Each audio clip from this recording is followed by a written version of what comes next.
तो जैसा कि मैंने बोला था कि अगर फिजिक्स वाली वीडियो पे अच्छा रिस्पांस आया तो मैं केमिस्ट्री में भी 45 डेज में आपको क्या करना है और एग्जैक्टली बता रहा हूँ क्या करना है। और जितना बता रहा हूँ बस आपको उतना ही करके जाना है 2 से 3 बार। आपका बहुत अच्छा नंबर आएगा। आप बस देखिएगा हर साल जितने भी क्वेश्चन पूछे जाते हैं और जिस भी तरीके के क्वेश्चन पूछे जाते हैं सब यहीं से पूछे जाते हैं और इसी तरीके से पूछे जाते हैं। कहीं आपको घबराना नहीं है, किसी भी वन शॉट किसी भी क्रैश कोर्स के चक्कर में नहीं पड़ना है। जो आपने आज तक पढ़ा है अपने नोट्स पे प्रॉपर भरोसा रखिए, अपने नोट्स को रिवाइज करिए, कैसे क्या करना है मैं सारी चीज़ें बताने जा रहा हूँ। अगर इस वीडियो पे अच्छा रिस्पांस आया तो बायोलॉजी के बारे में मैं बताऊंगा, बायोलॉजी कैसे करनी है, बायोलॉजी को टैकल कैसे करना है, 3 से 4 बार रिमेनिंग दिनों में कैसे रिवाइज करना है बायोलॉजी को, इफिशियंटली एक्टिव रिकॉलिंग मेथड का कैसे यूज करना है, रिवर्स टेक्निक का कैसे यूज करना है, ये सारी चीज़ें मैं आपको बता दूंगा। ठीक है। Hello everyone, myself Avinash Madeshiya, currently pursuing MBBS from PGI Azamgarh. तो आज की मैं जो वीडियो बना रहा हूँ उसका टॉपिक है कि 45 डेज में केमिस्ट्री को कैसे टैकल करना है। ऐसा नहीं है एकदम जीरो पे हो तो हीरो बन जाओगे। ठीक है। अगर तुम्हारे नंबर 60, 70, 80 पर अटके हुए हैं तो इस वीडियो को देखने के बाद जो चीज़ मैं बताया हूँ उसको फॉलो करोगे 140, 150 तक पहुँच जाओगे। ठीक है। एकदम जीरो पे हो तो 100 नंबर तक पहुँच जाओगे। ठीक है। और कभी कुछ पढ़े नहीं हो, तुम्हारा लक अगर सही रहा, तुमने जो जो पढ़ा अगर वही सारी चीज़ें आ गई तो भाई और ज़्यादा अच्छा स्कोर कर सकते हो। ठीक है। चलो और दिखाता हूँ मैं कैसे। स्कोर 180 बाई 180 की स्ट्रेटजी है। जो बच्चे 100 नंबर पे हैं, 80 नंबर पे हैं, वो लोग स्कोर कर सकते हैं 180 आउट ऑफ 180। जो एकदम जीरो पे है वो 100, 120 नंबर आराम से ला सकता है। और लक सही रहा तो 140, 150 तक जा सकता है, क्योंकि जो चीज़ें मैं बताने जा रहा हूँ सब जेन्युइन है और प्रूवन है। हर साल वो चीज़ होती है, इस साल भी वो चीज़ होगी। अभी देखना कैसे। देखो, अगर सिलेबस कंप्लीट है तो वेल एंड गुड है। अगर सिलेबस कंप्लीट नहीं है तो वन शॉट का यूज़ करो और अपना सिलेबस पहले कंप्लीट कर लो। ठीक है। और 5 से 6 घंटा डेली तुम क्या करोगे, केमिस्ट्री करोगे। मतलब 5 से 6 घंटा तुमको डेली केमिस्ट्री पढ़ना ही पढ़ना, ये चीज़ ध्यान रखना। सिलेबस अगर कंप्लीट है तो अच्छी बात है। सिलेबस अगर कंप्लीट नहीं है तो पहले जो जो चैप्टर बचे हुए हैं, 4 चैप्टर 5 चैप्टर बचे हुए हैं, उनको तुम वन शॉट से कर लो। अगर तुम्हारे पूरे बचे हुए हैं तो वन शॉट से करने की कोई नीड नहीं है। पूरे चैप्टर अगर बचे हैं तो वन शॉट से तुम्हारा सिलेक्शन होगा ही नहीं, ना तुम डिटेल से कर पाओगे। उसके लिए एक ही तरीका अभी मैं लास्ट में बताऊंगा कैसे। अगर तुम पूरा एकदम जीरो पे हो या तुम्हारे एक चैप्टर, 2 चैप्टर, 3 चैप्टर, 5-6 चैप्टर ही तुम्हारे हुए हैं तो तुम्हें वन शॉट की भी ज़रूरत नहीं है। वन शॉट से तुम कर ही नहीं पाओगे। 3-4 चैप्टर पढ़ोगे, बैकलॉग हो जाएगा, डिप्रेशन में चले जाओगे। ठीक है। तो उसके लिए भी हमारे पास एक तरीका है, अभी मैं लास्ट में बताऊंगा। ठीक है। तो वीडियो एंड तक देखना। ठीक। 5 से 6 घंटा डेली केमिस्ट्री पढ़ना है। ठीक। देखो अब करना क्या है। इनऑर्गेनिक ऑर्गेनिक का अलग स्ट्रेटजी होता है, फिजिकल का अलग स्ट्रेटजी होता है, क्योंकि फिजिकल में न्यूमेरिकल आते हैं, इनऑर्गेनिक ऑर्गेनिक में डाटा आता है। क्लियर। तो देखो इनऑर्गेनिक ऑर्गेनिक में तुम्हें क्या करना है। सबसे पहला काम क्या करना है, NCERT रेक्टाफिकेशन। जो भी NCERT है तुम्हारे पास, जैसे प्रेडिक्टेबल है, चाहे केमिकल बॉन्डिंग है। कुछ लोग कहते हैं केमिकल बॉन्डिंग भैया इतनी बड़ा चैप्टर है, इतना बड़ा चैप्टर कि हमसे हो नहीं पाता है। मैं तुमसे पूछता हूँ कि केमिकल बॉन्डिंग इतना बड़ा है, उसमें कितने टॉपिक हैं। सबसे पहला तुम्हारा टॉपिक मिलेगा लेविस ऑक्टेट थियरी, उसके बाद मिलेगा तुम्हारा VCPR, उसके बाद मिलेगा हाइब्रिडाइजेशन, उसके बाद मिलेगा MOT, उसके बाद मिलेगा हाइड्रोजन बॉन्डिंग। 5 टॉपिक में तुम्हारा पूरा का पूरा केमिकल बॉन्डिंग ही खत्म हो जाता है। लेकिन उसके बाद भी बच्चा परेशान रहता है। उसमें से MOT, हाइड्रोजन बॉन्डिंग, VCPR, मतलब मुझे लग रहा है टोटल 45 मिनट में ही रिवीजन हो जाएगा पूरा का पूरा केमिकल बॉन्डिंग। अब तुम उसमें एक्स्ट्रा क्या पढ़ते हो, बनाना बॉन्डिंग पढ़ते हो, ठीक है, बैक बॉन्डिंग पढ़ते हो। ये सारी चीज़ें उस चैप्टर को एक्स्ट्रा कर देती हैं, जबकि वो चीज़ें बहुत ही मिनिमल पोर्शन में थोड़े थोड़े करके दे रखी है केमिकल बॉन्डिंग में। तो अगर कोई बच्चा उन चीज़ों को छोड़ के भी जाता है और बाकी जो मैं 5 टॉपिक बोल रहा हूँ उसको पढ़ के जाता है, तो जो 2 क्वेश्चन आते हैं, क्वेश्चन MOT से, एक क्वेश्चन हाइब्रिडाइजेशन से, VCPR से, उसके 2 क्वेश्चन तो बनने ही बनने हैं। बहुत रेयर चांस है कि बैक बॉन्डिंग से क्वेश्चन पूछे। और बैक बॉन्डिंग से क्वेश्चन पूछे, बनाना बॉन्डिंग से क्वेश्चन पूछे तो बोरान वाला क्वेश्चन पूछता है, बोरान में कितने 2 सेंटर 2 इलेक्ट्रॉन है, 3 सेंटर 2 इलेक्ट्रॉन बॉन्ड है, बस यही सब पूछता है। तो बड़े से बड़े चैप्टर को भी तुम छोटे छोटे टुकड़े में तोड़ सकते हो। ठीक। तो सबसे पहले तुम्हें क्या करना है, NCERT का रेक्टाफिकेशन। तुम कहोगे भैया हमें NCERT पढ़े नहीं है, तो भाई पढ़। अगर NCERT नहीं पढ़ा है तो अब पढ़, अभी भी टाइम है, पढ़ ले। ठीक है। तुम कहोगे भैया मेरे नोट्स में सब कुछ है, तो नोट्स को ऐसे साइड में रखो और NCERT को ऐसे साइड में रखो। नोट्स को पढ़ते जाओ, NCERT को पढ़ते जाओ, नोट्स को पढ़ते जाओ, NCERT को पढ़ते जाओ। जो पॉइंट नोट्स में नहीं लिखा है उसको यहाँ पे हाईलाइट कर लो। NCERT में जो पॉइंट नोट्स में नहीं है NCERT में हाईलाइट कर लो। तो रिवीजन के टाइम पे अपने नोट्स पढ़ना और जो जो हाईलाइट किया हो NCERT में उसको आगे पढ़ लेना बस। ठीक है। क्यों कह रहा हूँ NCERT पढ़ने के लिए, अभी जो क्वेश्चन आया था तुम्हारा एटॉमिक स्ट्रक्चर का, सबसे कोने वाली लाइन से क्वेश्चन पूछा था ना, वो क्यों पूछा था? इसके पिछले साल जो क्वेश्चन आया था वो भी फिजिकल केमिस्ट्री में सबसे कोने वाली लाइन से एक लाइन उठा के पूछ लिया था, वो नोट्स में कोई नहीं लिखवा था। तो एनसीईआरटी की लाइन है तो एनसीईआरटी पढ़नी चाहिए, एनसीईआरटी मस्ट है। तो अगर तुमने अभी तक नहीं पढ़ा है एनसीईआरटी तो अपने दो बता रहा हूँ ना, ऐसे साइड में रखो, अपने नोट्स को पढ़ो। जैसे मान लो लेविस ऑक्टेट अपने नोट से पढ़ रहे हो तो पढ़ो, लेविस ऑक्टेट केमिस्ट्री के एनसीईआरटी को भी खोल लो, उसमें भी देखो। अगर इसमें मान लो लेविस ऑक्टेट में एनसीईआरटी में कुछ एक्स्ट्रा दे रखा है तो उसको यहाँ पे ऐड कर लो।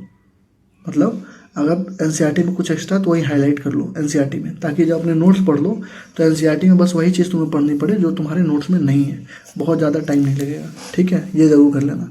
तो करना है एनसीईआरटी रेक्टिफिकेशन इनऑर्गेनिक ऑर्गेनिक दोनों में, और मोर फोकस करना है ऑर्डर्स पे और एक्सेप्शन पे, जैसे प्लस आई का ऑर्डर, माइनस आई का ऑर्डर, प्लस एम का ऑर्डर, माइनस एम का ऑर्डर, डेंसिटी का ऑर्डर, ग्रुप 15 का साइज का ऑर्डर, ग्रुप 13 के साइज का, डेंसिटी का, मेल्टिंग पॉइंट का, बॉइलिंग पॉइंट का, ये सब ऑर्डर्स पे ज़्यादा फोकस करोगे।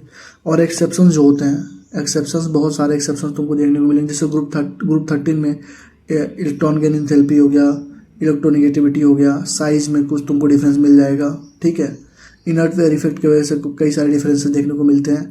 तो ये सारे एक्सेप्शन तुमको लिखना है, पढ़ना है अच्छे से, ट्राई करो कि सारे एक्सेप्शंस एक जगह पे लिख लो।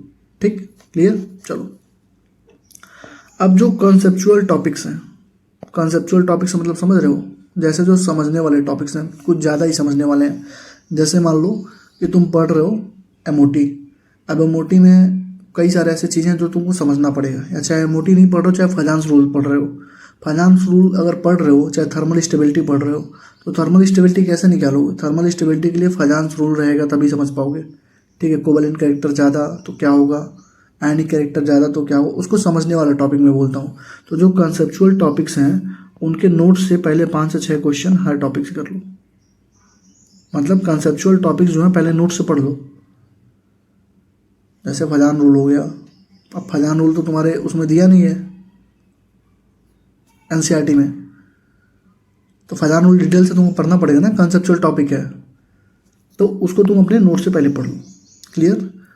अब देखो, जब कॉन्सेप्चुअल टॉपिक्स को अपने नोट से तुमने पढ़ दिया, पहली चीज़ तो मैंने बता दिया ना एनसीईआरटी रेक्टिफिकेशन और क्या क्या करना ऊपर मैंने बता दिया। अब जो कॉन्सेप्चुअल टॉपिक्स है उनको नोट्स पे थोड़ा ज़्यादा फोकस करना, क्योंकि नोट्स डिटेल में होते हैं, तो उनको पढ़ दिया। अब देखो, कोई भी तुमको चैप्टर रिवाइज करना है, कोई भी चैप्टर रिवाइज करना है, जैसे केमिकल बॉन्डिंग रिवाइज करना है, तो हर टॉपिक के 5 से 6 क्वेश्चन तुम रिवाइज कर लो अपने नोट से। अब कैसे रिवाइज करोगे? देखो, लेविस ऑक्टेट के 5 क्वेश्चन लगा लो, वीसीपीआर के 5 क्वेश्चन लगा लो, हाइब्रिडेशन के 5 क्वेश्चन लगा लो, एमओटी के 5 क्वेश्चन लगा लो, हाइड्रोजन बॉन्डिंग के 2-3 क्वेश्चन लगा लो, तो टोटल 20 से 25 क्वेश्चन में तुम्हारा पूरा चैप्टर रिवाइज हो जाएगा।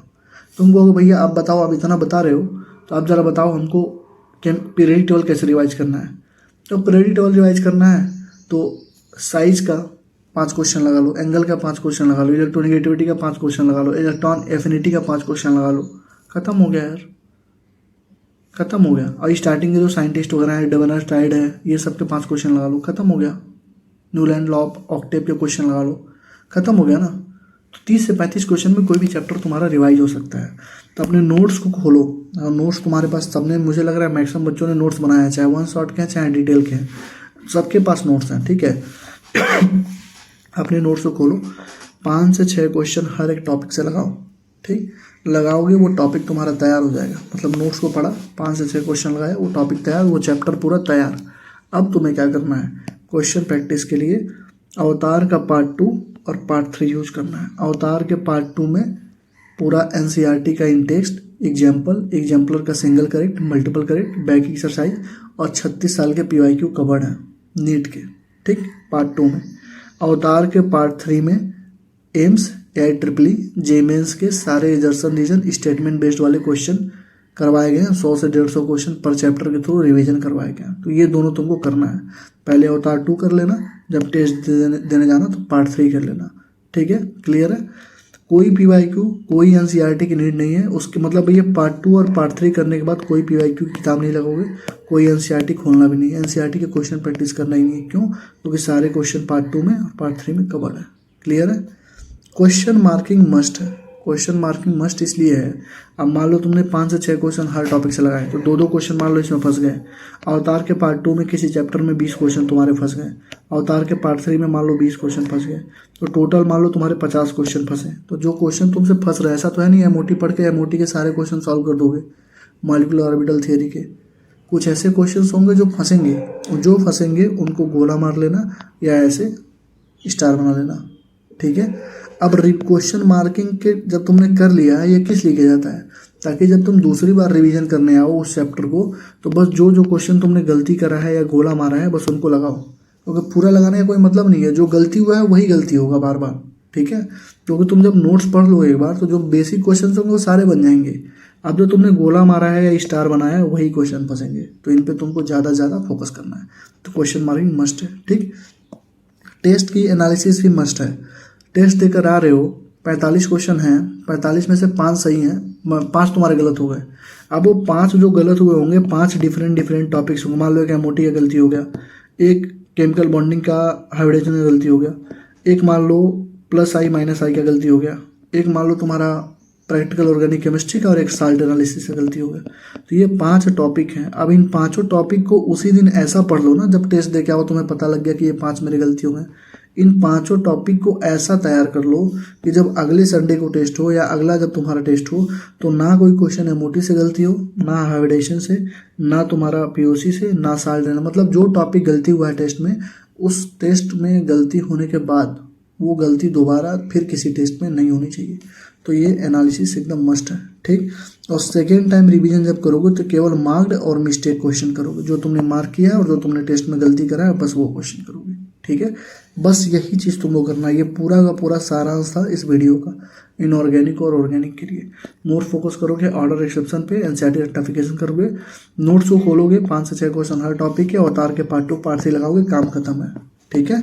आप कहोगे भैया 80 इंपॉर्टेंट टॉपिक कब करेंगे? 80 इंपॉर्टेंट टॉपिक केमिस्ट्री का कब और कैसे करना है अभी बताता हूँ, ठीक है। देखो फिजिकल केमिस्ट्री में क्या करना है, अपने नोट्स को रिवाइज करो। सारे बच्चों ने फिजिकल केमिस्ट्री में नोट्स बनाई होगी, हर टॉपिक के 6 से 8 क्वेश्चन करो, क्लियर है। अब देखो हाईलाइटेड एनसीईआरटी को पढ़ो। हाईलाइटेड एनसीईआरटी की पीडीएफ हमारी टेलीग्राम पे है, टेलीग्राम का लिंक डिस्क्रिप्शन में है, आप ज्वाइन कर लो। हाईलाइटेड एनसीईआरटी को पढ़ो और फार्मूले करो अवतार सीरीज से। जो फार्मूले दिया है ना अवतार सीरीज का, यकीन मानो उन फार्मूले से जेईई मेंस से क्वेश्चन 30-30 सेकंड में सॉल्व हो जाते हैं। जो फार्मूला तुमको ट्रिक और टिप्स के साथ मैंने दे रखा है। तो 6 से 8 क्वेश्चन नोट से कर लो हर टॉपिक के, हाईलाइटेड एनसीईआरटी पढ़ो और फॉर्मूले करो अवतार सीरीज के, क्लियर है। अवतार सीरीज के फॉर्मूले रेडी रखो और question practice physical chemistry in 20 hour की प्लेलिस्ट होगी। फिजिकल केमिस्ट्री इन 20 आवर की प्लेलिस्ट होगी, यूट्यूब पे फ्री ऑफ कॉस्ट है, वहाँ से क्वेश्चन प्रैक्टिस कर लो, क्लियर है। वहाँ पे क्वेश्चन प्रैक्टिस में जेईई एनसीईआरटी के सारे क्वेश्चन, इंडेक्स के क्वेश्चन, एनसीईआरटी एग्जाम्पलर के क्वेश्चन और 36 साल के पीवाईक्यू कराए गए हैं। 2023 तक के सारे क्वेश्चन हैं नीट के, ठीक है।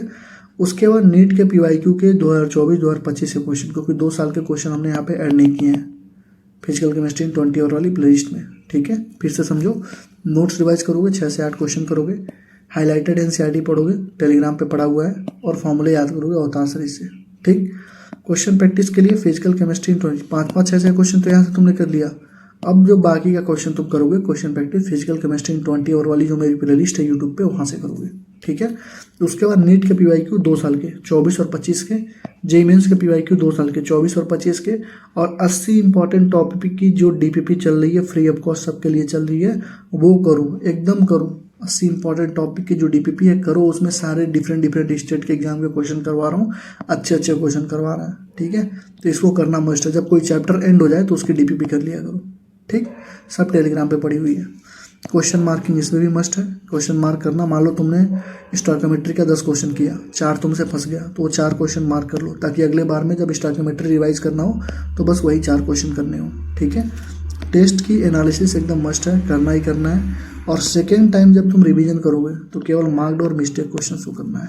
तो ये पूरा तुम्हारा क्राइटेरिया है किसके लिए, फिजिकल केमिस्ट्री के लिए। समझ में आ गया ना।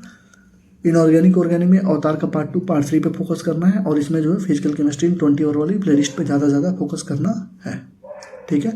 पार्ट 2 फ्री है, पार्ट 3 पेड है, 250 रुपीज़ उसकी फीस है, ठीक है। बहुत सारे बच्चे लेके कर भी रहे हैं, उन्हीं लोगों के लिए वीडियो बनाया हूँ, ठीक। अब देखो बैकलॉग अगर तुम्हारा बहुत ज़्यादा है या तुम अंडर कॉन्फिडेंस हो एकदम जीरो पे, मैं बोला एकदम जीरो पे हो, 20 नंबर 30 नंबर आ रहा है, एकदम बैकलॉग बहुत ज़्यादा है, तुमने 5-6 चैप्टर ही पढ़ा है केमिस्ट्री में अभी तक, ठीक है, तो तुम्हें वन शॉट की कोई नीड नहीं है, डिटेल की कोई नीड नहीं है, तुम बस 80 इंपॉर्टेंट टॉपिक केमिस्ट्री की करो और साथ में अवतार की पार्ट 3 करो। टोटल 60 से 70 घंटे में 80 इंपॉर्टेंट टॉपिक कंप्लीट करा दिया गया है, ठीक है। तुमको बस इसके साथ अवतार का पार्ट 3 करना है। 160 से 180 मार्क्स की गारंटी है, ठीक है, एकदम गारंटी। अब मैं क्यों बोल रहा हूँ देखो, अब तुमको भैया 0 से 160 आ सकता है, अब देखो मैं क्या कह रहा हूँ, तुम्हारे ऊपर है कि तुम कितना मेहनत करते हो। क्वेश्चन यहीं से होंगे, इसका प्रूफ मैं दूंगा, इसकी गारंटी है, क्वेश्चन यहीं से होंगे, ठीक है। अवतार के पार्ट 3 और 80 इंपॉर्टेंट टॉपिक केमिस्ट्री में जो पढ़ाया गया है, ठीक है, क्वेश्चन यहीं से होंगे, इसकी गारंटी है। अब तुम कितना सही करते हो तुम्हारे ऊपर है। अब तुम जीरो पे हो, तुमको वहाँ उसने क्वेश्चन पूछा कि O2 का बताओ बॉन्ड ऑर्डर क्या हो, अब तुम इतना ही नहीं बता पाए तो फिर क्या करोगे वहाँ पे, तब तो नंबर आएंगे नहीं। तब तुम कहो भैया आपने बोला था 0 से 160, तो मैं ये बोल रहा हूँ कि क्वेश्चन यहीं से आएंगे। O2 का अगर क्वेश्चन वहाँ पे पूछ रहा है तो O2 का क्वेश्चन यहाँ पे तुमको करवा के भेजा गया होगा। अगर N3 माइनस का पूछ रहा है, N2 माइनस का, तो N2 माइनस का क्वेश्चन यहाँ से करा के भेजा गया होगा। जो भी क्वेश्चन तुम्हारे एग्जाम में आएंगे इनऑर्गेनिक और ऑर्गेनिक में, वो तुमको यहीं से मिल जाएंगे। और फिजिकल में जो आएंगे 15 क्वेश्चन अगर फिजिकल में आता है तो 12 से 13 क्वेश्चन तुमको 80 इंपॉर्टेंट टॉपिक से मिल जाएगा। बस इसमें फिजिकल में डाटा चेंज रहेगा, इनऑर्गेनिक ऑर्गेनिक में मैक्सिमम चांस है कि डाटा भी चेंज ना रहे, क्योंकि रेक्टाफिकेशन वाली चीज़ है, जो चीज़ पढ़ाएगी बस उतना करके जाओ, ठीक है।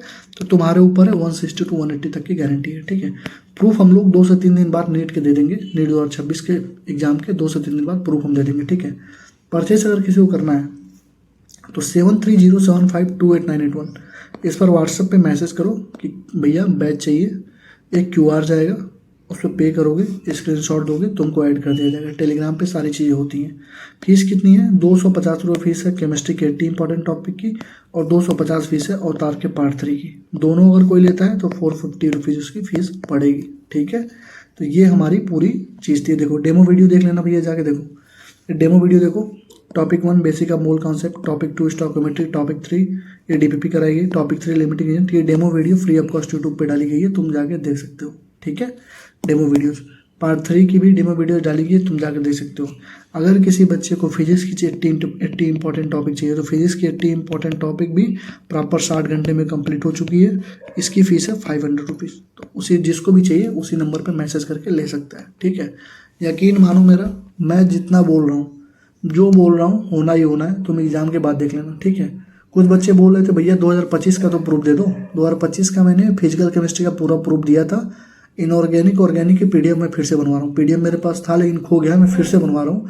उसकी प्रूफ तुम्हें फिर से दे रहा हूँ, ठीक है। फिजिकल इनऑर्गेनिक ऑर्गेनिक की प्रूफ तुम्हें 2 से 3 दिन में पूरा मिल जाएगा, ठीक है। नीट 2026 तुम्हारा होगा। All the best, thank you. बस लगे रहो, जो चीज़ मैं बोला हूँ उसको कंसिस्टेंटली फॉलो करो। अगर अच्छा रिव्यू और रिस्पांस आया तो बायोलॉजी की वीडियो भी जल्दी ही डालूंगा, ठीक है। लाइक कमेंट शेयर सब्सक्राइब जरूर करना। वीडियो एंड होने के बाद जब वीडियो फिर से ऑन करोगे तो हाइप करने का ऑप्शन आएगा, तो हाइप जरूर करना, ठीक है। Thank you, all the best. पढ़ाई करते रहो, घबराना नहीं है, ठीक है। जितना बताएं बस उसको आँख मूंद के फॉलो करो, ठीक है।